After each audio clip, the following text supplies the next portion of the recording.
A gdje je Stajić, što njega nema sada? Majka umrla. Znaš, ono nisam... On je dobar, on može i da pjeva i svira. Reke, Pratio mi sve, ali te neću pratiti ako mi ovdje stano. Hvala vam.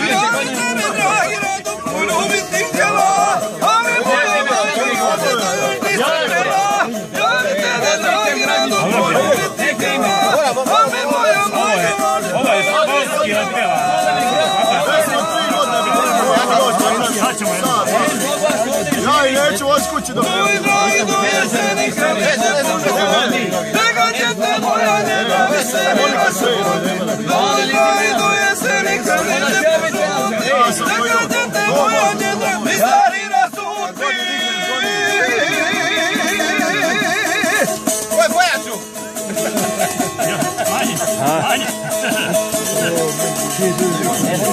Nemoj prekidat!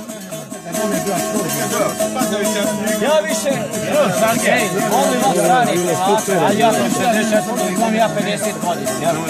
Ja sam ispratio više stari koje prati njih mladi, bore se. Ali vi stari pevače, to je remek djelo, znaš? To je nasuo djelo, znaš? Oni se moraju nama vratiti. To, da mi zvornost vratiti, znaš? Nema tu harmonike. Očni negde ne znaju ni sami gdje su. Nema tu harmonike, Moraju se vratiti nema nama, tu nama. bubnjeva, je tako? Aj je mene i dvojnica, kraj priča.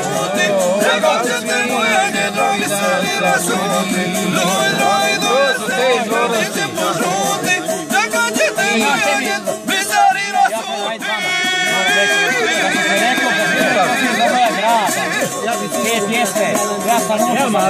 Bravo, momci.